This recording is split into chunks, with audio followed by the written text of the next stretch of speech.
Assalamualaikum warahmatullahi wabarakatuh.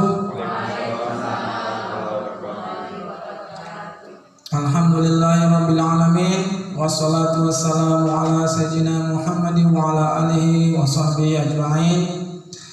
Alhamdulillahirabbil alamin, bersyukur kepada Allah Subhanahu wa taala yang sama-sama telah mengumpulkan kita di sini dalam acara seminar rekan kita Bu Nursia, serta selawat dan salam kepada Nabi Muhammad SAW selalu kita sampaikan. Semoga kita semua mendapat syafaat beliau. Yang saya hormati Bapak Kepala Sekolah beserta wakil serta rekan-rekan guru SD Negeri Rantau Bintang sekalian. Saya bacakan tertib acara seminar hari ini. Yang pertama, pembukaan oleh saya sendiri. Yang kedua, menyanyikan lagu Indonesia Raya. Ketiga, pengantar atau penguatan dari Bapak Kepala Sekolah. Yang keempat, yaitu diseminasi pemahaman tentang budaya positif oleh rekan guru kita Bu Nursia. Yang kelima, sesi tanya jawab dan ditutup dengan doa.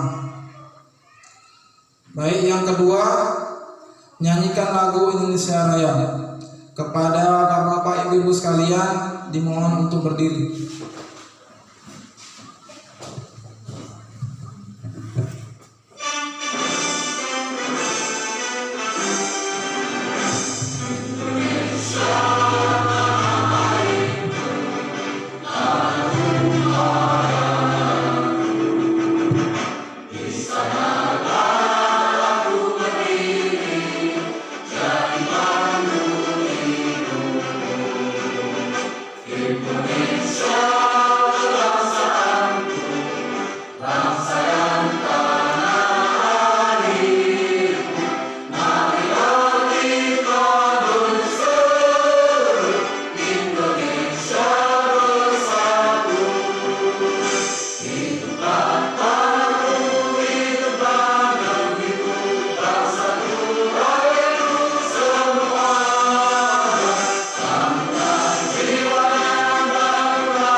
Dipersilakan kembali.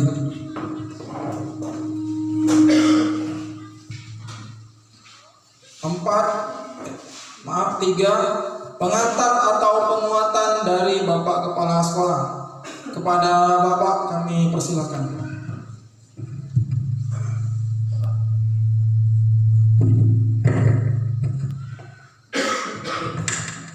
Assalamualaikum warahmatullahi wabarakatuh.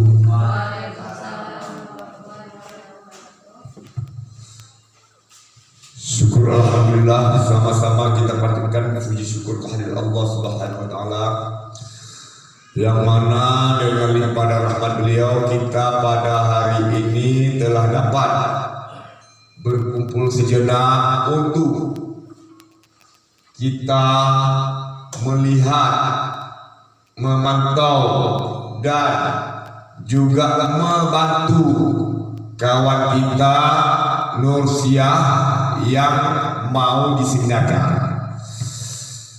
Dan selanjutnya selawat dan salam mari sama-sama kita kirimkan ke pangkuan Nabi kita Muhammad sallallahu alaihi wasallam yang telah membawa umatnya dari alam kebodohan ke alam berilmu pengetahuan. Yang saya hormati bapak-bapak, ibu-ibu dan tenaga kependidikan SD Negeri Rantau Bintang.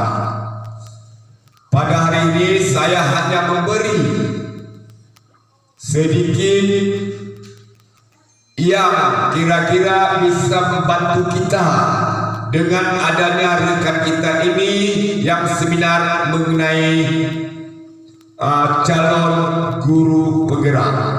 Semoga kawan kita Ibu Nursiah yang sudah menjadi satu, semoga nanti ada lagi yang ikut di belakangnya. Saya dan rekan-rekan sangat mendukung. Semoga SD Rantau Bintang menjadi guru penggerak semua.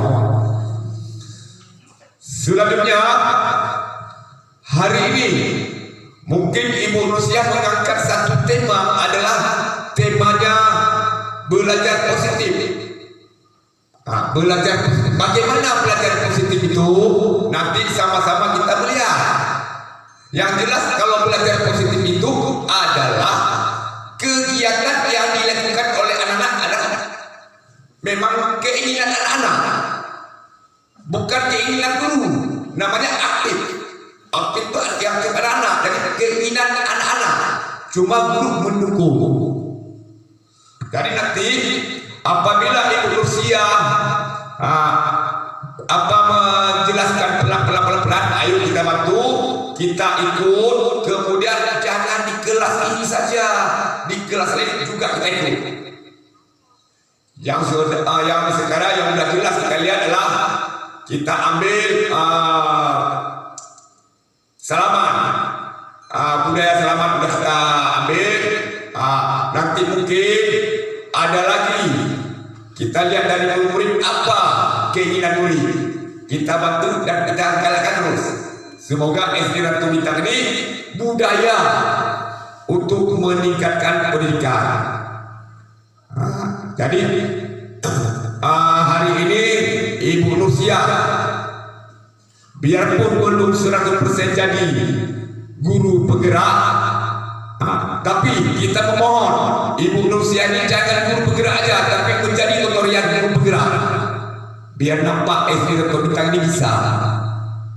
Jadi guru-guru lain bagaimana cara, apa-apa yang harus kita laksanakan, kita lihat, kita belajar sama Ibu Nur.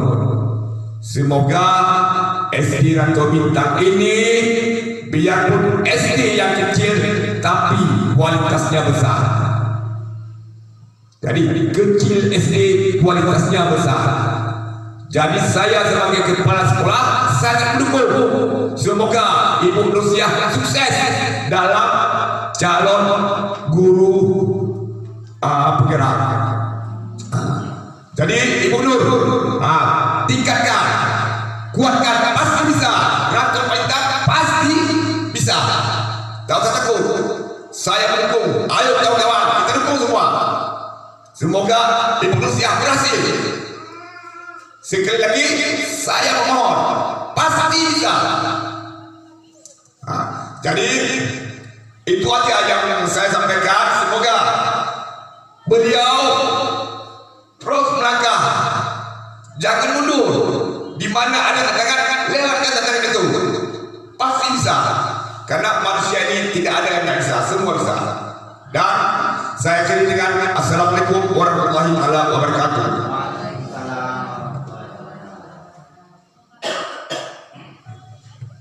Terima kasih kepada Bapak Kepala Sekolah. Yang keempat yaitu diseminasi pemahaman tentang budaya positif oleh rekan guru kita Bu Nursiah.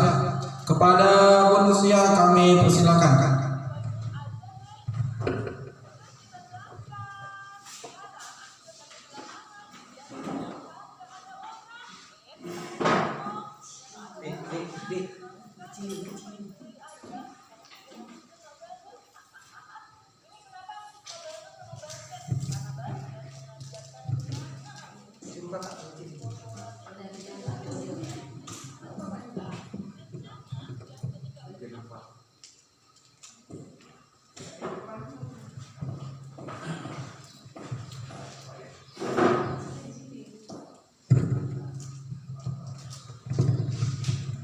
Bismillahirrahmanirrahim. Assalamualaikum warahmatullahi wabarakatuh. Alhamdulillahirabbil alamin. Assalatu wassalamu ala Muhammadin wa ala alihi thayyibin at-thahirin. Puji serta syukur kehadiran Allah Subhanahu wa taala yang mana pada pagi hari yang cerah ini kita masih dapat hadir di SD Negeri Rantau Bintang yang tercinta ini. Salawat serta salam kepada Nabi besar kita Muhammad Rasulullah sallallahu alaihi wasallam. Allahumma shalli ala Muhammad wa ali Muhammad. Di sini saya mengucapkan ribuan terima kasih kepada Bapak Kepala Sekolah yang telah bersedia hadir dan memberikan penguatan kepada saya untuk mendiseminasikan modul 1.4 budaya positif pada program pendidikan guru penggerak. Selanjutnya saya juga mengucapkan ribuan terima kasih kepada rekan-rekan guru yang telah menyempatkan meluangkan waktu untuk menghadiri sosialisasi ini di tengah-tengah kesibukan Bapak Ibu sudah menyempatkan diri untuk datang. Di sini saya ucapkan terima kasih yang sebesar-besarnya. Sebelumnya untuk 1 jam ke depan saya terlebih dulu akan meminta maaf andai kata nanti dalam penyampaian saya tutur kata saya, gerak-gerik tingkah laku ataupun ucapan saya yang tidak berkenan di hati Bapak Ibu, maka sebelumnya saya mengucapkan atau memohon maaf yang sebesar-besarnya. Di sini saya tidak merasa lebih dari Bapak Ibu. Kita sama Pak Bu. Saya bukannya lebih pintar atau lebih dalam segala hal, ini hanya sekedar diseminasi. Saya menunaikan tugas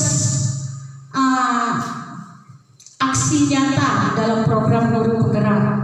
Maka tugas aksi nyata saya harus mendiseminasikan pemahaman saya terhadap budaya positif ini kepada rekan-rekan guru di sekolah. Kenapa saya pilih diseminasi bukan sosialisasi?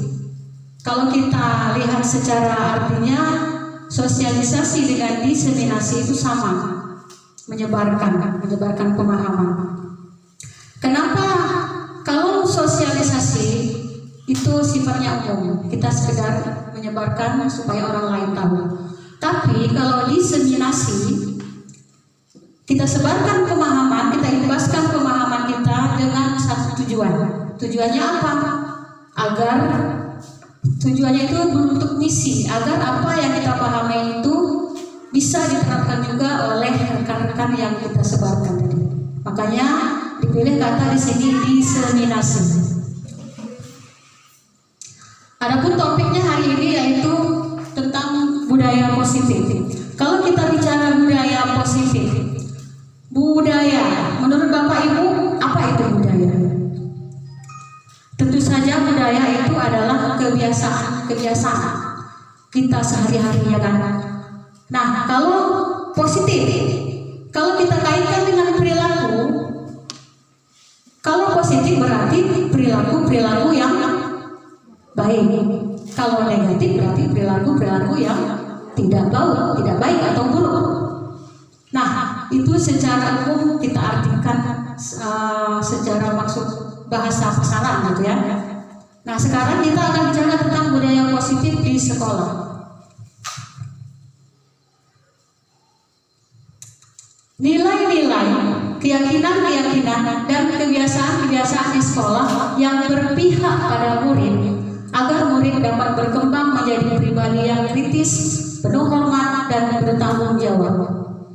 Nah, nilai-nilai kebiasaan-kebiasaan yang positif yang menurut kita adalah praktik baik, yang menurut secara yang disebut dengan kebajikan universal itu disebut sebagai praktik baik, maka itu adalah nilai atau kebiasaan baik, budaya positif. Nah, tujuannya apa? Supaya murid kita berkembang menjadi pribadi yang kritis, penuh hormat dan bertanggung jawab. Maksudnya, kalau anak-anak itu bisa bertanggung jawab, tujuan kita adalah supaya anak-anak itu membudayakan budaya positif ini dengan motivasi internal dari diri mereka sendiri, bukan guru karena iming-iming, karena paksaan dan sebagainya. Kembali kita kilas balik filosofis pendidikan menurut Ki Hajar Dewantara. Pendidikan adalah menuntun segala kodrat yang ada pada anak agar mereka dapat mencapai keselamatan dan kebahagiaan yang setinggi-tingginya, baik sebagai manusia maupun sebagai anggota masyarakat.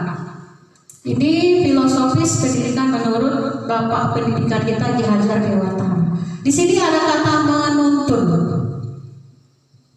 Jadi tugas kita sebagai guru hanya menuntun segala kodrat yang ada pada anak. Nah, anak-anak kita itu sudah punya kodratnya masing-masing, sudah punya potensi masing-masing. Tugas kita hanya menuntun. Kita tidak bisa membentuk bibit yang tidak ada pada anak, tapi kalau anak sudah punya bibit, kita bisa menempahnya menjadi lebih baik. Di sini juga ada kata-kata mencapai keselamatan dan kebahagiaan. Nah, kodrat yang ada pada anak itu kita tuntun, kita arahkan, kita kuatkan sehingga kelak jadi apapun anak kita, walaupun tidak mesti jadi manusia sukses, setidak-tidaknya mereka bisa selamat dan bahagia karena budaya positif yang telah diterapkannya dari kecil. Menurut Ki Hajar Dewantara, peran guru sebagai pendidik diibaratkan seorang petani atau tukang kebun yang tugasnya adalah merawat tanaman sesuai kebutuhannya agar tumbuh dan berbuah dengan baik. Tentu saja berbeda jenis tanaman beda perlakuannya. Misalnya tanaman padi harus dirawat seperti merawat padi, bukan merawat jagung. Nah, anak itu diibaratkan benih. Kita sebagai tukang kebun, sekolah ini adalah lahannya. Kalau anak itu adalah merupakan bibit unggul, diletakkan di lahan yang baik di sekolah. Kalau tukang kebunnya tidak memeliharanya dengan baik, maka anak atau bibit unggul tadi tidak akan tumbuh dengan baik. Begitu juga bibitnya sudah unggul, sudah ada bibit pada anak, diletakkan pada lahan yang kurang baik. Tapi kalau tukang kebunnya baik, merawatnya dengan baik, insya Allah anak bisa menjadi tumbuhan yang baik. Nah, begitu juga kalau bibitnya kurang baik, ketemu dengan lahan yang baik atau tidak baik, tapi kalau tukang kebunnya penuh tanggung jawab, perawatannya dengan maksimal, insya Allah bibit nanti juga akan menjadi baik. Nah, ini diibaratkan oleh Bapak Pendidikan kita Ki Hajar Dewantara, kita sebagai tukang kebun itu. Sekarang kita masuk ke kontrol diri. Bapak Ibu sekalian, kita akan bermain kepala tangan. Bapak Ibu boleh mengepal tangan Bapak Ibu. Bayangkan kalau Bapak Ibu menggenggam sesuatu yang sangat berharga dalam kepala tangan Ibu. Kemudian teman-teman di samping Ibu akan mencoba membuka dengan segala cara. Teman si A mencoba merayu, teman si B mencoba menghardik. Segala cara, ada yang mengancam, menggelitik, bahkan bisa membuka tangan itu. Nah, setelah permainan kita lakukan, sekarang akan timbul pertanyaan, apakah kita membuka tangan kita? Kemudian pertanyaan selanjutnya, apakah kita buka tangan kita itu karena bujukan? Kemudian apakah karena ancaman? Atau kita ingin membuka sendiri? Buka aja lah, gak perlu lagi disembunyikan, buka sendiri, bukan karena dipaksa. Nah, di sini saya ingin bertanya kepada Ibu, siapa sebenarnya yang memegang kontrol di sini? tentu saja si yang kepala tangan itu. Kalau temannya si A berusaha dengan segala cara, tapi kalau dia tidak ingin membukanya tidak akan terbuka. Nah, ini disebut kontrol diri, karena kontrol ada pada diri kita sendiri. Nah, kita lanjut. Kita akan membicarakan ada beberapa miskonsepsi tentang makna kontrol menurut Dr. William Glasser. Beliau adalah seorang pendidik juga psikiater ya. Yang pertama, ilusi guru mengontrol murid. Selama ini kita beranggapan bahwa murid-murid itu kita yang kontrol. Kamu harus begini, harus pakai ini ya. Kita yang kontrol. Padahal, ini menurut Dr. William Glasser ya. Padahal si anak itu dia sedang mengizinkan dirinya dikontrol. Kalau kita tanyakan batinnya, mungkin anak, kamu harus duduk di sana. Padahal dia tidak berkenan, tapi dia tetap duduk. Dia mengizinkan dirinya dikontrol. Ini ilusi pertama. Ilusi kedua, bahwa semua perbuatan positif, efektif dan bermanfaat. Kita anggap kalau kita kasih penghargaan, kita kasih pujian, anak akan bermanfaat untuk anak. Itu kalau menurut Dr. William Glasser itu tidak efektif. Mungkin efektifnya sementara. Ketika tidak ada penghargaan, maka si anak tidak akan melakukan apa yang kita perintahkan. Selanjutnya ada ilusi bahwa kritik dan membuat orang merasa bersalah dapat menguatkan karakter. Ini juga sebuah ilusi yang pandangan kita sebenarnya tidak. Aslinya sebenarnya tidak seperti itu. Kita buat anak merasa bersalah. Kamu ini gimana sih? Capek-capek, udah gak kasihan kan gitu kan? Cuman kita beranggapan kalau cara itu anak-anak bisa menjadi kuat karakternya. Itu hanya ilusi menurut Dr. William Glasser. Terakhir, ilusi bahwa orang dewasa memiliki hak untuk memaksa. Ini kita sebagai orang tua kadang-kadang suka memaksakan kehendak. Kita sebagai guru, sebagai orang tua, kita beranggapan kita lah yang betul. Kita nggak memikirkan bagaimana si anak itu. Anak itu setiap perilakunya memiliki alasan. Bagaimana dia bisa berbuat seperti ini, dia tentu punya alasan. Nah, ini ada 4 miskonsepsi makna kontrol menurut Dr. William Glasser. Merubah paradigma. Bila kita ingin membuat kemajuan perlahan, sedikit-sedikit, ubahlah sikap atau perilaku Anda. Namun, bila kita ingin memperbaiki cara-cara utama kita, maka kita perlu mengubah kerangka acuan kita. Ubahlah bagaimana Anda melihat dunia, bagaimana Anda berpikir tentang manusia. Ubahlah paradigma Anda, skema pemahaman dan penjelasan aspek-aspek tertentu tentang realitas. Nah, kalau kita ingin membuat kemajuan, maka kita harus merubah paradigma berpikir kita. Kita harus memahami si anak. Jangan kita anggap cara berpikir si anak sama dengan pemikiran kita. Ini menurut ini bagian merubah stimulus respon kepada teori kontrol. Kalau stimulus respon biasanya sifat yang refleks. Ketika anak berbuat salah, kita langsung kau ini. Padahal kalau kita sudah merubah paradigma kita menjadi kepada teori kontrol, kita akan berpikir bisa berbuat salah, dia tentu punya alasannya. Tentu ada karena begini gitu. Ini teori kontrol membutuhkan waktu yang sedikit lambat, cara berpikir otak lambat. Kalau stimulus respon itu cepat, anggapan kita refleks gitu ya. Realitas kebutuhan kita sama, padahal menurut teori kontrol realitas kebutuhan kita berbeda. Semua orang melihat hal yang sama, teori kontrolnya setiap orang memiliki gambaran berbeda. Kita mencoba mengubah orang agar berpandangan sama dengan kita. Itu stimulus responnya. Kalau menurut teori kontrol, kita berusaha memahami pandangan orang lain tentang dunia. Perilaku buruk dilihat sebagai suatu kesalahan. Teori kontrolnya semua perilaku pasti memiliki tujuan. Orang lain bisa mengontrol saya. Kalau teori kontrol, hanya saya yang bisa mengontrol diri saya. Saya bisa mengontrol orang lain, Anda tidak bisa mengontrol orang lain.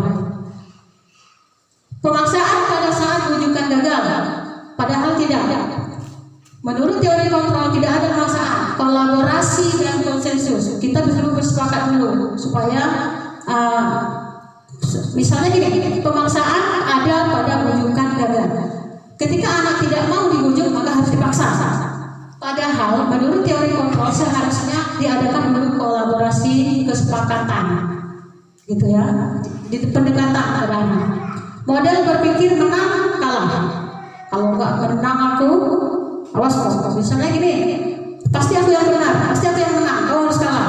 Tapi kalau teori kontrol berpikirnya menang, si anak menang, kita juga menang. Jadi nggak ada identitas gagal di sini, semua identitas sukses. Disiplin positif. Disiplin positif adalah sebagai bentuk kontrol diri agar dapat mencapai suatu tujuan mulia yang mengacu pada nilai-nilai atau prinsip-prinsip mulia yang dianut seseorang. Nilai-nilai tersebut dinamakan sebagai nilai-nilai kebajikan universal berdasarkan motivasi internal agar menjadi pribadi yang bertanggung jawab. Nah, disiplin positif di sini yang dimaksud adalah perilaku atau nilai-nilai berdasarkan nilai-nilai kebajikan universal. Nilai-nilai kebajikan universal ini adalah nilai-nilai atau perilaku yang telah disepakati secara luas bahwa itu sebagai praktik baik. Contohnya profil pelajar Pancasila. Ini salah satu contoh nilai-nilai kebajikan universal yang sudah disepakati secara umum, secara luas sebagai praktik baik. Yang pertama ada beriman, bertakwa kepada Tuhan Yang Maha Esa, dan berakhlak mulia. Kemudian mandiri, bergotong royong, berkebinekaan global, bernalar kritis dan kreatif. Ini hanya salah satu contoh saja nilai-nilai kebajikan universal. Kenapa saya ambil profil pelajar Pancasila? Karena kita akan menerapkan budaya positif di sekolah. Sedangkan nilai kebajikan universal profil pelajar Pancasila sudah diterapkan sebagai nilai yang harus diterapkan di sekolah. Next, kita lanjut kepada hukuman, penghargaan, dan restitusi. Kalau kita bicara hukuman, apa yang terbayang di benak Bapak Ibu? Ketika anak melakukan kesalahan, dia harus dihukum nih. Kalau enggak jerah dia, gitu kan? Kemudian ada penghargaan. Ketika anak sukses dalam suatu materi atau pembelajaran atau perilaku, maka kita harus kasih penghargaan. Itu kan dalam benak kita. Berbeda dengan restitusi. Restitusi akan kita bahas belakangan. Kalau restitusi ini ada pendekatan lain, bukan hukuman, bukan penghargaan, tapi lebih kepada konsekuensi. Kita bicara dulu tentang motivasi perilaku manusia. Ada 3 motivasi perilaku manusia. Manusia melakukan sesuatu atau bertindak pasti punya motif. Yang pertama, untuk menghindari ketidaknyamanan atau hukuman. Anak kita datang tepat waktu karena takut dihukum kutip sampah keliling, misalnya. Anak kita siap nggak siap kerjakan tugas, takut nanti nggak dikasih pulang, kan gitu. Itu motivasinya, motivasi terendah di antara 3 motivasi, karena takut dihukum. Motivasi ini tidak perlu ada sebenarnya pada anak-anak, karena itu motivasi datangnya dari luar, dari guru, bukan dari diri sendiri. Motivasi ini disebut motivasi eksternal. Yang kedua, ada motivasi ingin mendapatkan imbalan atau penghargaan dari orang lain. Nah, kita kemarin andai kata ketika anak-anak ingin tampil acara maulid, kita iming-iming dulu, nanti kalau kau tampil, ibu akan kasih hadiah. Nah, ini motivasinya satu tingkat di atas motivasi yang pertama, tapi tetap motivasi ini eksternal, datangnya dari luar, bukan dari diri anak sendiri. Nah, tujuan kita hari ini ingin menerapkan motivasi yang ketiga, motivasi internal dari diri anak sendiri, yaitu untuk menjadi orang yang merdeka, yang mereka inginkan, dan menghargai diri sendiri dengan nilai-nilai yang mereka percaya. Nah, di sini kita akan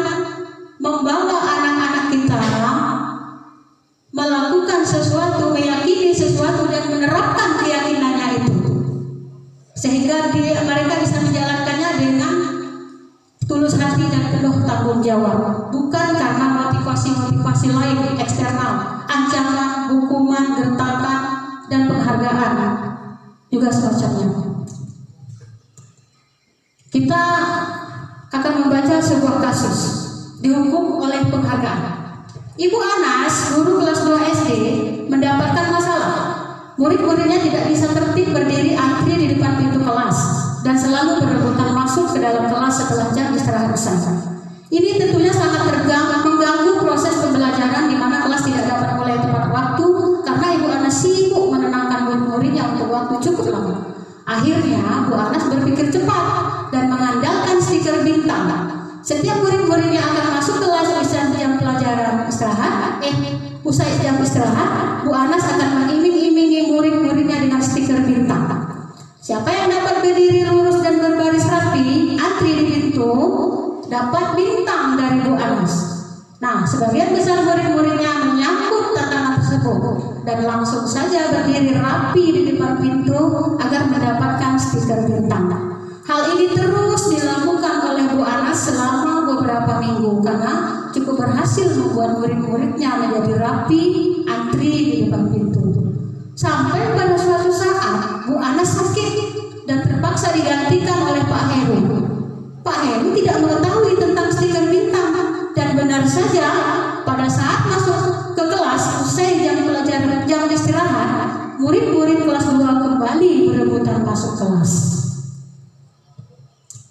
Nah, di sini terlihat kalau anak diberikan penghargaan ternyata tidak efektif untuk jangka lama.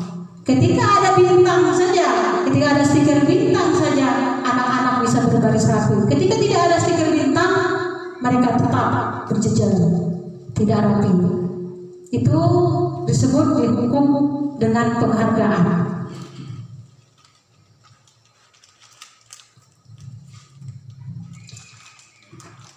Perbedaannya antara hukuman, konsekuensi, dan restitusi ya. Kalau hukuman tentu dia termasuk kepada identitas yang gagal. Setiap yang diterapkan dengan hukuman, anak-anak pasti memperoleh identitas gagal. Ini bagiannya sesuatu yang meyakinkan harus terjadi. Tidak nyaman untuk murid atau anak untuk jangka waktu panjang. Korban mendapatkan keadilan. Murid atau anak akan tersakiti. Kalau konsekuensi ini mendekat ke arah kedisiplinan ya. Sesuatu harus terjadi. Tidak nyaman untuk murid atau anak untuk jangka waktu pendek. Korban bisa diabaikan. Murid atau anak dibuat tidak nyaman. Nah, yang paling sempurna adalah restitusi. Restitusi merupakan pilihan menguatkan untuk murid atau anak dalam waktu jangka panjang. Korban mendapat ganti, murid atau anak mendapatkan penguatan.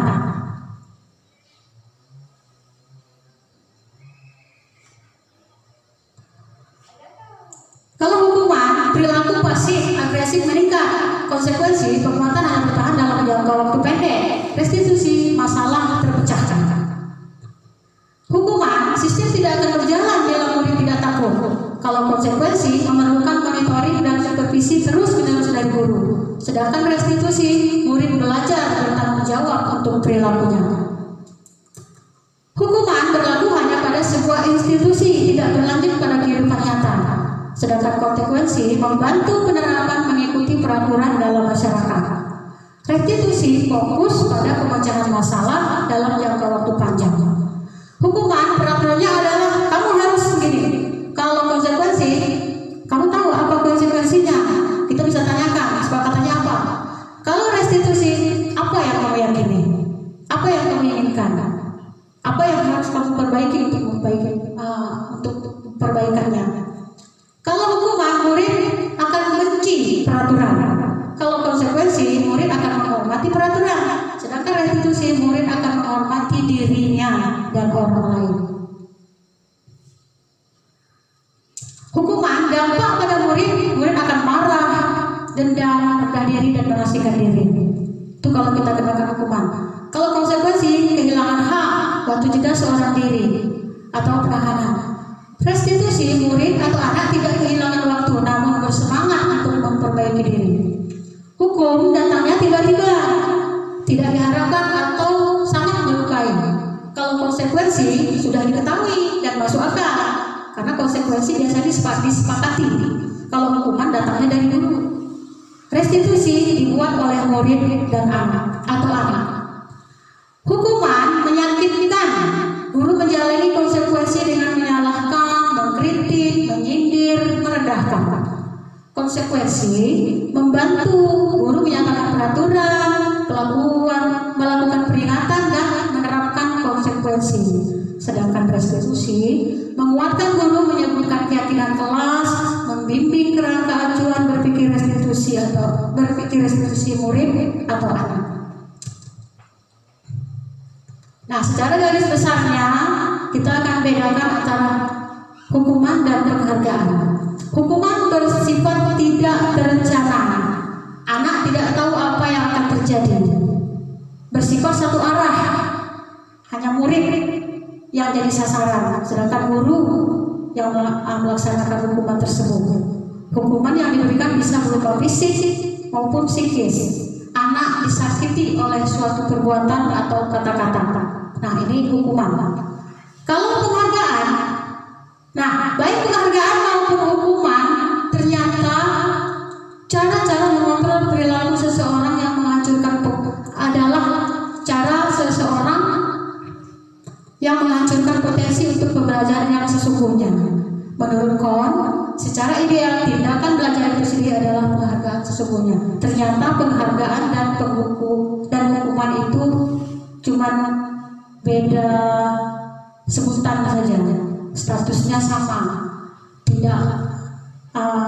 Kalau yang hukuman akan mematikan semangat anak. Kalau penghargaan itu membuat anak jadi ketergantungan. Jadi hukuman dan penghargaan sebaiknya tidak kita terapkan untuk anak-anak kita. Bicara soal perilaku anak, ternyata ada 5 kebutuhan dasar perilaku manusia. Yang pertama, ingin bertahan hidup, termasuk kebutuhan fisiologis ataupun biologis.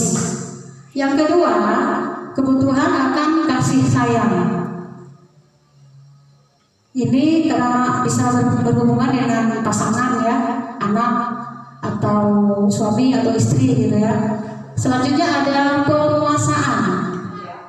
Ini berhubungan dengan kekuatan untuk mencapai sesuatu yang menjadi kompeten, menjadi terampil, ingin diakui atas potensi dan keterampilan kita, didengarkan dan ingin dilihat orang, oh aku bisa. Gitu. Pertama, penghukum. Posisi kontrol ini berbentuk fisik maupun verbal serta menekan murid. Penghukum biasanya akan berkata, patuhi aturan saya atau awas. Nah, gitu kan? Kamu selalu saja salah. Kita ponis terus dia. Pasti selalu kamu yang terakhir siap. Nah, ini penghukum biasanya akan kira-kira seperti itu bunyi ucapannya. Ponis terus akan. Kalau yang kedua, pembuat merasa bersalah. Pembuat merasa bersalah juga sering. Suara kita lembut, tapi tidak membuat anak jadi nyaman. Karena pembuat merasa bersalah akan mengatakan seperti, ibu sangat kecewa sekali dengan kamu. Berapa kali bapak harus memberitahu kamu ya? Gimana coba kalau orang tua kamu tahu? Kalau kamu berbuat begini, kita bahasanya lemah lembut, tapi menekan si anak. Ini membuat merasa bersalah. Yang ketiga, posisi kontrol sebagai teman. Memang tidak menyakiti. Biasanya posisi kontrol sebagai teman, anak-anak sudah akrab dengan kita. Anak-anak kadang-kadang sudah menganggap diri kita sebagai teman. Gitu. Ayo, bantulah demi bapak ya. Nah, gitu ya. Kemudian, ayo ingat tidak bantuan bapak selama ini.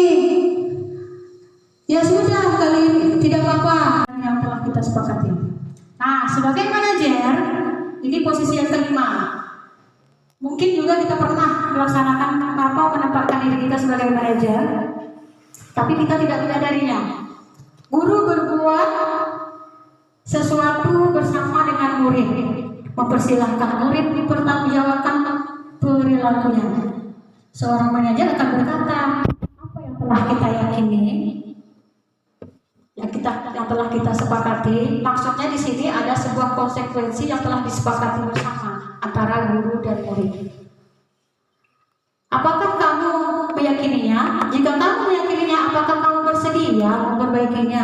Jika kamu memperbaiki ini, hal ini menunjukkan apa tentang dirimu? Apa rencana kamu untuk memperbaiki hal ini? Nah, di sini ada kalimat untuk membangun murid mencari sendiri jalan keluar dari masalahnya. Di sini kita melibatkan murid sehingga murid menyadari sendiri, sehingga datang sendiri tanggung jawab dari dirinya sendiri. Nah, sekarang kita masuk ke keyakinan kelas. Mengapa harus keyakinan kelas? Mengapa tidak peraturan kelas saja? Kalau peraturan kelas, yang namanya peraturan biasanya hanya datang dari guru. Guru buat tidak boleh makan di kelas. Kita buat peraturan-peraturan dan harus ditaati oleh murid. Nah, itu peraturan kelas. Sedangkan keyakinan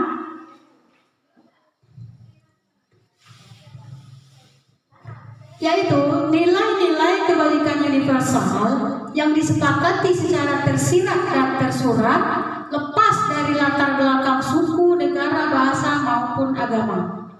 Seseorang akan lebih tergerak dan bersemangat untuk menjalankan keyakinannya daripada hanya sekedar mengikuti serangkaian peraturan tertulis tanpa makna.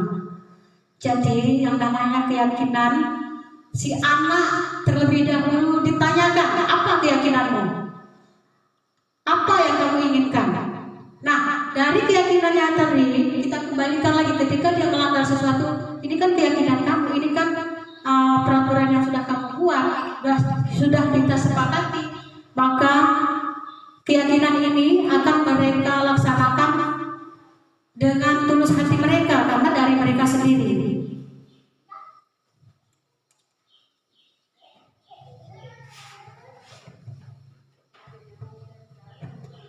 Ada beberapa langkah pembentukan keyakinan kelas, ya.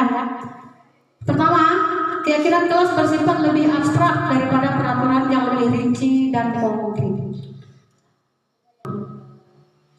Yang kedua, keyakinan kelas berupa pernyataan-pernyataan universal.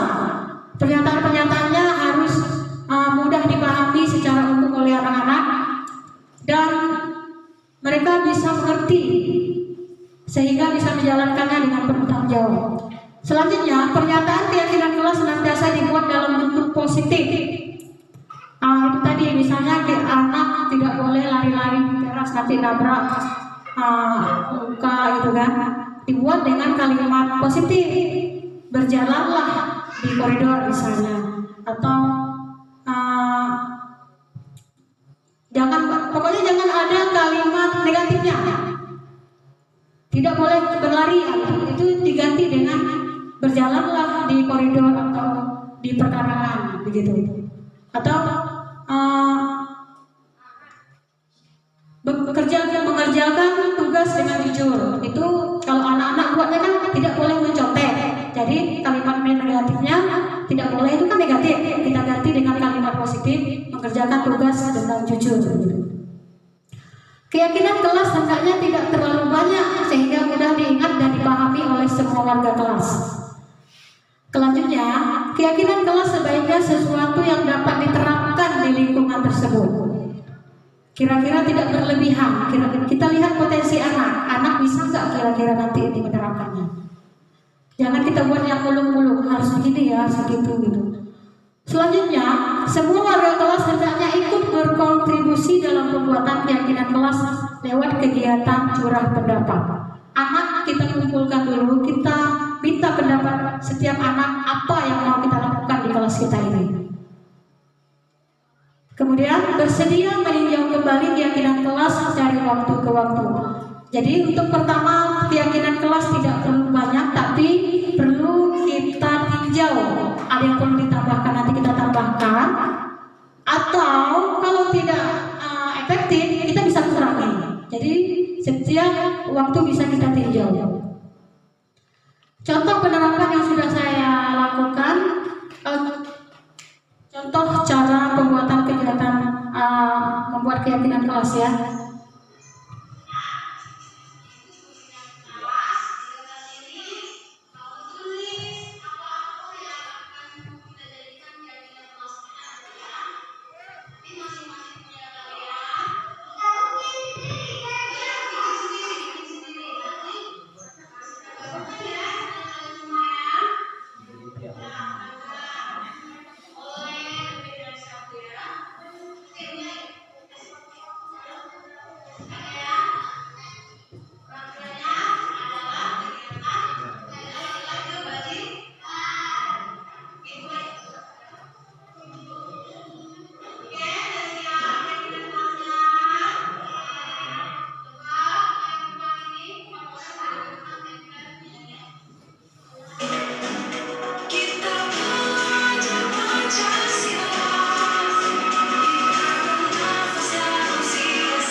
Nah, ini keyakinan kelas yang telah kami pajang di kelas.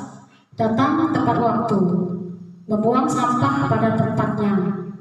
Sehingga kalau anak-anak siap jajan tuh, kalau dikatakan membuang sampah pada tempatnya, berarti dia tidak taruh lagi di jendela atau di laci gitu, ya kan? Meletakkan sepatu di rak sepatu. Nah, ini mereka sepakati sendiri. Kemudian mengikuti pembelajaran dengan tertib, sopan, dan penuh semangat. Di sini cakupannya luas.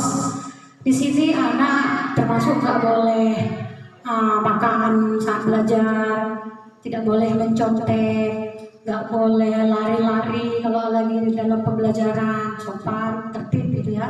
Dan penuh semangat, artinya jangan ngantuk, urung gitu ya. Nah, ini contoh keyakinan kelas yang sudah saya buat. Selanjutnya, setelah keyakinan kelas kita buat, ada yang namanya restitusi. Restitusi ini adalah sebuah pendekatan untuk menciptakan disiplin positif.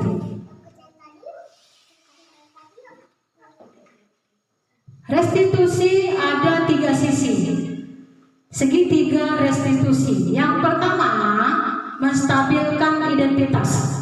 Ketika anak kita melakukan pelanggaran, jangan kita marahin dulu, jangan kita polis dulu, kita stabilkan dulu identitasnya. Misalnya si anak berantem sampai lepas kancing baju kawannya, nah kita stabilkan dulu, kita tenangkan dulu dia. Kalau kita langsung, apa yang mau lakukan? Langsung dia nanti pasti jawab juga, ya kan? Nah, kita tenangkan dulu dia, stabilkan dulu identitasnya, nggak apa-apa. Semua orang bisa ya, pernah melakukan kesalahan, bukan kamu aja, papa juga pernah kok berantem, nah, gitu ya. Itu contohnya. Selanjutnya setelah anak stabil perasaannya dan dia mengakui kesalahannya, baru kita masuk kepada validasi tindakan. Validasi tindakan salah, kita ajak dulu anak curhat gitu ya. Apa sih motivasi tindakan dia yang salah itu? Apa yang melatar belakangi? Mungkin dari rumahnya dia tadi habis dimarahi atau dia ingin apa gitu. Ya anak ini pasti punya alasan. Ya. Setelah si anak plong dengan curhatnya kepada kita, maka kita bisa menanyakan. Terus yang ketiga, restitusi yang ketiga menanyakan keyakinan. Tapi kita punya keyakinan kan? Kita punya peraturan yang sudah disepakati kan? Iya Bu. Dia akan sadar sendiri. Nah di sini mereka akan berusaha mencari jalan keluar dan akan menjadi bertanggung jawab untuk dirinya sendiri. Biasanya kalau efektif, anak akan meminta maaf sendiri dengan teman berkelahinya. Tidak perlulah kita suruh. Kalau si anak sudah kita sebutkan keyakinan yang telah disepakatinya. Ini contoh penerapan restitusi, segitiga restitusi. Tapi ini untuk masalah kecil ya, untuk masalah kecil di kelas. Sebenarnya banyak masalah yang sudah kita hadapi, tapi untuk kali ini yang untuk dokumentasi saya pilih anak yang mudah untuk diajak dokumentasi. Siap ya, pahami isinya.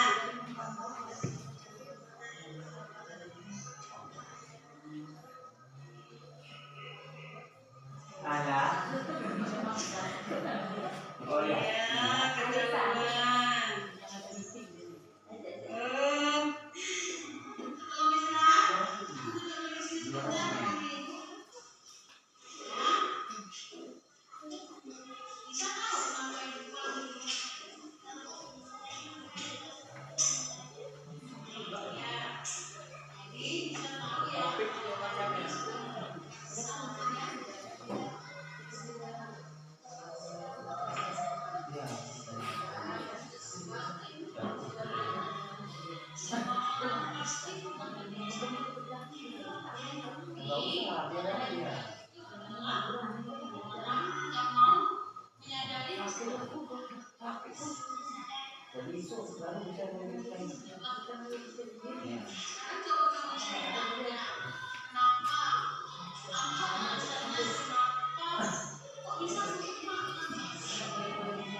Ini kasus yang kedua ya.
Nah, dari video kedua kasus tadi, saya sudah mencoba menerapkan segitiga restitusi.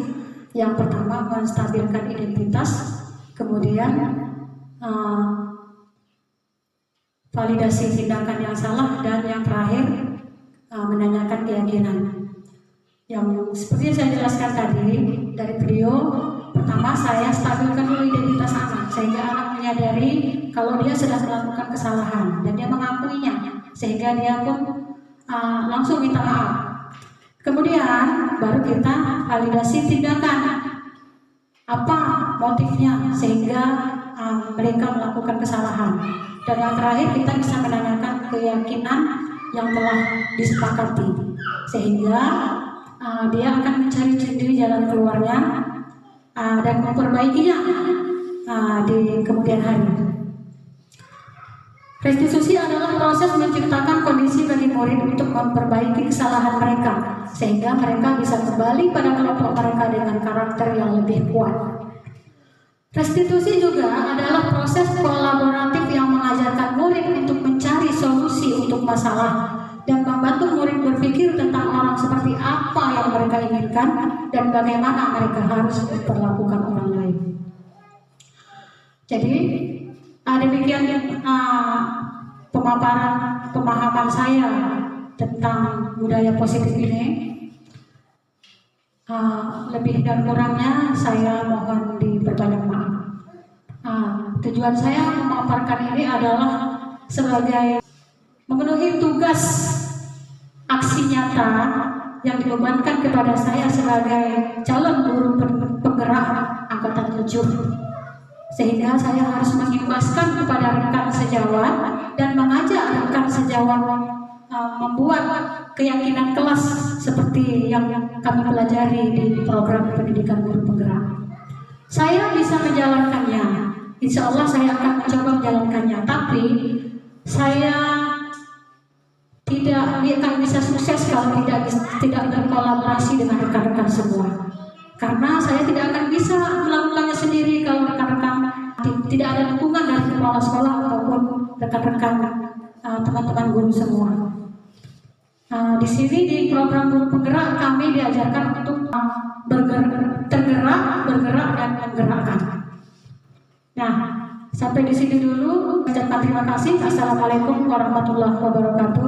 Saya kembalikan kepada moderator. Terima kasih kepada Bu Nur. Langsung saja kepada rekan-rekan yang ingin bertanya, dipersilakan. Mungkin ada hal yang ingin ditanyakan atau ada hal yang kurang nyambung atau ada hal yang terkena terkait penjelasan Bu Nur yang ibu bapak sekalian terjadi di kelas saat mengajar atau di luar kelas. Silakan.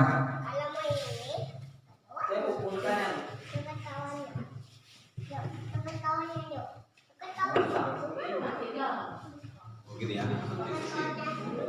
Nah ini Bu, tentang segitiga restitusi. Kalau menurut saya sangat sulit Bu, karena kalau kita suruhlah anak-anak kita buat peraturan di kelas, bisa dia buat, ya kan? Setelah dia buat, habis itu pasti dia juga yang melanggarnya Bu, ya kan? Nah jadi pasti kita setiap hari dapat tuh langgaran-langgaran yang telah dibuat sama dia yang membuat, dia juga melanggar. Jadi menurut saya, bagaimana menurut Ibu tentang hal yang demikian tuh ya? Terima kasih. Assalamualaikum.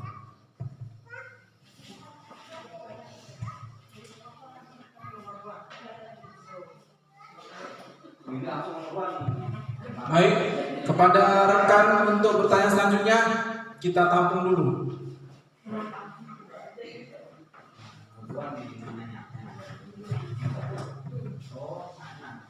Assalamualaikum warahmatullahi wabarakatuh. Saya hanya bertanya sedikit Bu. Dari paparan Ibu tadi, Ibu hanya menjelaskan tentang keyakinan kelas, yaitu kesepakatan warga kelas yang harus dijalankan oleh warga kelas tersebut. Pertanyaan saya, apakah tidak ada keyakinan sekolah? Apakah hanya ada keyakinan kelas? Hanya itu. Wabillahi taufiq wal hidayah. Assalamualaikum warahmatullahi wabarakatuh.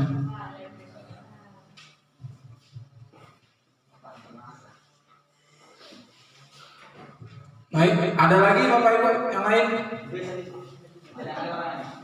Oke.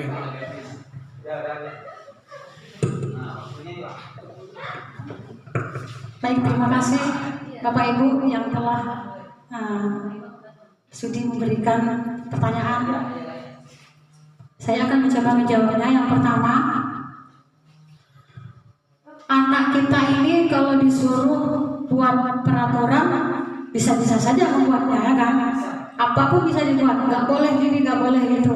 Tapi giliran mematuhinya, mereka sendiri yang melanggarnya. Dan bahkan tiap hari kita akan temukan pelanggaran-pelanggaran itu, ya kan? Nah, bagaimana ini menurut saya? Kalau menurut saya, memang sulit Bu. Kalau untuk pertama-pertama, semuanya kalau yang namanya pertama itu sulit. Tapi kita sebagai guru, tukang kebun tadi, ya kan? Kita kan tukang kebun nih. Kita berusaha lah dengan pendekatan-pendekatan. Kita buat pendekatan tersendiri. Misalnya, kalau anak ingin mematuhi peraturan yang telah dibuatnya, kita contohkan dulu. Biasanya anak itu meniru kan. Misalnya gini, kalau begitu lonceng berbunyi, teng teng teng, masuk kan. Kalau kita masih duduk di teras ini, maaf ya, kita bicarakan kita semua, bukan bicarakan Bapak Ibu. Kalau kita masih duduk di teras, anak-anak juga akan duduk di teras, ya kan? Kalau kita langsung masuk kelas, kalau anak ngejar kita masuk kelas. Nah, itulah posisi kita tadi sebagai tukang kebun. Kita bimbing anak, kita tuntut anak itu, kita bawa, kita contohkan. Awal-awalnya mungkin sulit. Setiap hari bahkan berbulan-bulan kita akan temukan pelanggaran itu. Tapi kalau kita gigih, kita terapkan, kita sendiri, kita kan selaku warga kelas ikut berpartisipasi membuat keyakinan kelas itu dengan anak, maka peraturannya juga bukan anak saja yang menjalankannya, kita juga kesepakatan juga bersama, kita jalani juga bersama. Kalau kita katakan kita nanti belajar dengan tertib, berarti kan nggak boleh ada yang makan, tapi kita guru, anak kita larang makan, kita makan, gitu kan? Ada jajan sedikit kita coba. Itu memberikan contoh yang tidak baik. Maka kalau kita buat kesepakatan tidak boleh makan di kelas, kita juga tidak makan di kelas.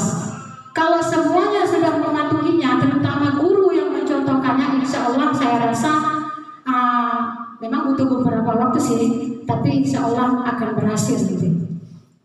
Yang kedua, pertanyaan dari Bu Nia, mengapa hanya ada keyakinan kelas? Apakah nggak ada keyakinan sekolah, gitu kan? Nah, untuk pertama ini, tahap yang pertama kita buat dulu keyakinan kelas. Keyakinan kelas itu yang khusus untuk keluarga kelas itu. Tapi keyakinan sekolah juga harus ada. Dan sebenarnya Pak, kita dulu sudah pernah buat keyakinan sekolah. Kita sudah berembuk buat daftar piket kita kan. Saya bisanya hari Kamis, saya bisanya hari Jumat. Kita buat jadwal kita sendiri untuk nyambut anak-anak di depan gerbang, gitu kan. Nah, kita maklumi kemarin musim hujan beberapa bulan sehingga mengganggu atau menghambat ketepatan waktu kita untuk hadir di sekolah. Itu kita sama-sama merasakannya. Nah, itu juga sudah termasuk keyakinan sekolah, Pak. Dan itu kalau bisa jangan hanya kita pertahankan, kita kembangkan lagi, kita buat keyakinan-keyakinan sekolah yang lain yang lebih baik, sehingga sekolah kecil seperti yang dikatakan oleh Bapak Kepala Sekolah tadi tidak kalah budaya positifnya dengan sekolah-sekolah besar. Kalau kita lihat potensi anak-anak kita ini sudah mantap Pak Bu. Jumpa dengan kita, Assalamualaikum Pak, Assalamualaikum Bu. Kita lihat anak babu belum ada yang mengucapkan Assalamualaikum seperlihatan saya ya. Tapi kalau anak-anak kita nampak kita Assalamualaikum Bu, nah itu sudah budaya positif sudah diterapkan. tinggal kita mempertahankannya. Nah, anak-anak ini kalau saya melihat, kalau kita bawa, insya Allah mau ikut. Nah, sekarang kembali kepada si tukang kebunnya tadi. Kita yang pertama kali harus lebih start memperhatikan. Itu Bu, ya jawaban saya. Terima kasih. Baik, terima kasih kepada Bu Nur. Semoga pemaparan yang beliau sampaikan kepada kita semua menjadi ilmu yang bermanfaat dan kedepannya dapat kita terapkan dalam kegiatan sehari-hari. Baik, cukup sekian dan terima kasih. Kita tutup dengan doa. Kepada Pak Saiful kami persilakan.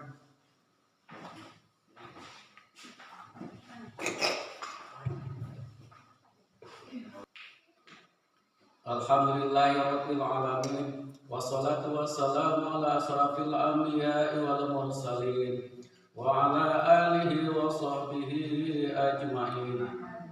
Allahumma salli ala sayyidina Muhammadin salatan tunjina biha min jami'il ahwal wal afat wa taqdi lana biha min jami'is sayyi'at wa tarfa'una biha indaka 'ala darajat wa tuballighuna biha aqsal khayat min jami'il khairati fil hayati wa ba'dal mamat. Innaka sami'un qaribun mujibud da'wat. Amin ya Allah. Amin amin ya qadiyal hajat. Rabbana atina fid dunya hasanah wa fil akhirati hasanah wa qina azaban nar. Wa sallallahu sallam ala sayyidina Muhammadin nabiyil ummi wa ala alihi wa sahbihi wa barik wa sallam.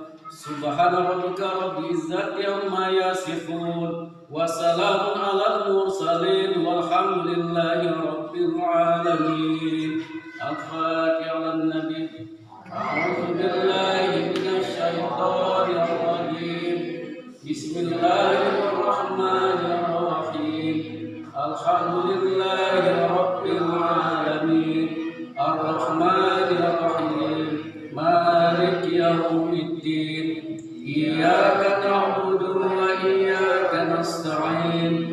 Ihdinas siratal mustaqim. Siratal ladzina an'amta 'alaihim ghairil maghdubi 'alaihim waladdallin. Amin. Assalamualaikum warahmatullahi wabarakatuh.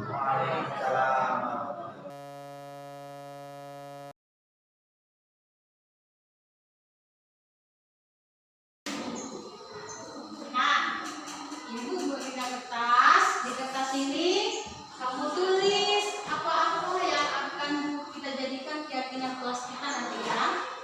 Nanti masing-masing punya kalian. Kita bikin sendiri kan? Iya, bikin sendiri. Nanti baru kita gabungkan ya, punya kalian semua ya. Nah, silakan. Boleh lebih dari satu ya. Oke, mulai. Siap ya. Peraturannya adalah kegiatan nilai-nilai kebajikan. Oke, mulai buat sekarang. Oke, udah siap keyakinan kelasnya.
bertanggung jawab. Ini kesepakatannya berdasarkan keyakinan kalian sendiri, bukan ibu yang buat kan? Nah, ini kalau kita buat sendiri lalu kita patuhi juga sendiri.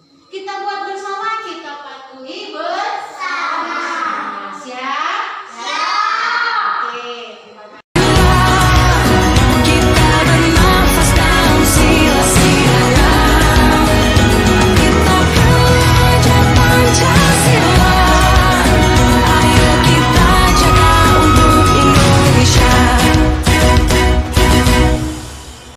Senyap ya, pahami isinya.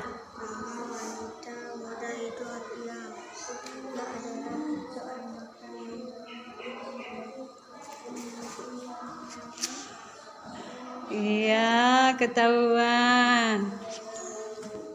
Oh. Sebelum istirahat, kamu duduk dulu di sini sebentar, temenin ibu. Ya. Bisa tahu kenapa ibu panggil kemana? Tahu, bisa tadi ngapain di kelas waktu jam belajar? Iya. Jadi bisa tahu ya kalau hari ini sudah melakukan kesalahan ya. Ya Bu, bisa minta maaf ya Bu. Bisa tahu kalau bisa salah. Iya, tidak apa-apa, sudah ibu maafkan. Semua orang pasti pernah berbuat salah. Tapi orang yang baik itu adalah orang yang mau menyadari kesalahannya. Ya Bu, bisa sadar kalau bisa salah. Iya, baiklah kalau begitu. Sekarang coba kamu ceritakan kenapa, apa alasannya, kenapa kok bisa sampai makan saat dia belajar? Ya Bu, bisa tadi agak lapar. Loh, baru jam 9 kamu udah lapar? Ya Bu, tadi nggak sempat sarapan sih. Kenapa nggak sarapan? Kenapa lauknya nggak enak ya makanya nggak mau makan? Ya Bu. Tapi bisa ingat nggak kalau kita punya keyakinan kelas? Ada keyakinan kelas yang bisa langgar kan? Nah, untuk kedepannya apa yang bisa kita lakukan supaya kedepannya bisa memperbaiki, tidak makan lagi di dalam kelas? Sarapan waktu pagi. Sarapan ya, apapun lauknya bisa harus sarapan supaya tidak makan di dalam kelas. Bisa kamu perbaiki itu? Bisa. Ya, mudah-mudahan kamu bisa memperbaikinya. Terima kasih Bu. Ya, boleh silakan ya.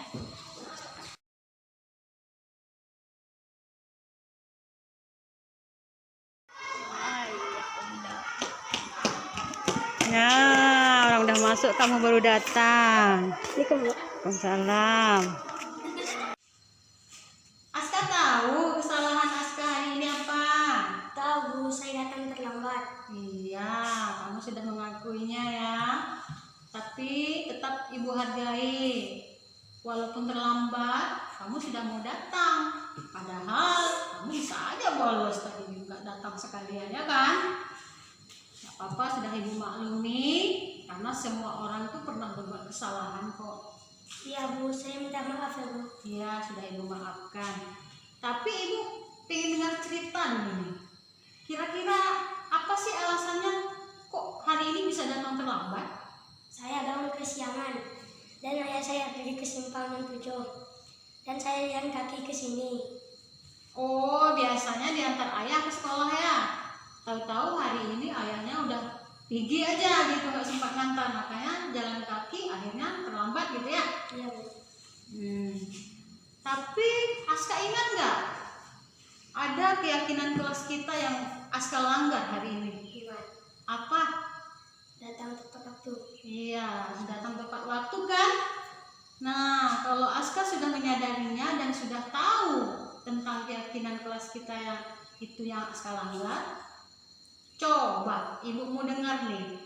Kira-kira untuk memperbaikinya ke depan, apa yang bisa Aska lakukan? Cepat bangun pagi Bu. Jam 5 salat subuh, jangan tidak tidur lagi. Oh iya, cepat bangun pagi, habis subuh nggak usah tidur lagi kan? Supaya tidak terlambat. Terus kalau ayahnya nggak bisa ngantar, apa yang terjadi? Kalau cepat Saya datang jalan kaki aja. Oh, kalau siap-siapnya bisa cepat, maka jalan kaki juga tidak terlambat ya kan? Ya baiklah, alhamdulillah ya kamu sudah bisa mencari jalan keluar sendiri untuk masalah keterlambatanmu ya. Terima kasih, Bu. Iya.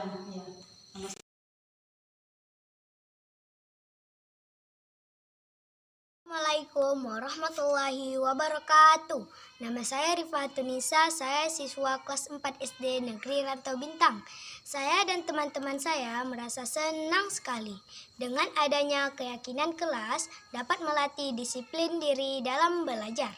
Belajar jadi lebih tenang, aman, dan nyaman. Assalamualaikum warahmatullahi wabarakatuh. Assalamualaikum warahmatullahi wabarakatuh. Nama saya Askari Aska. Saya siswa kelas 4 SD Negeri Rantau Bintang.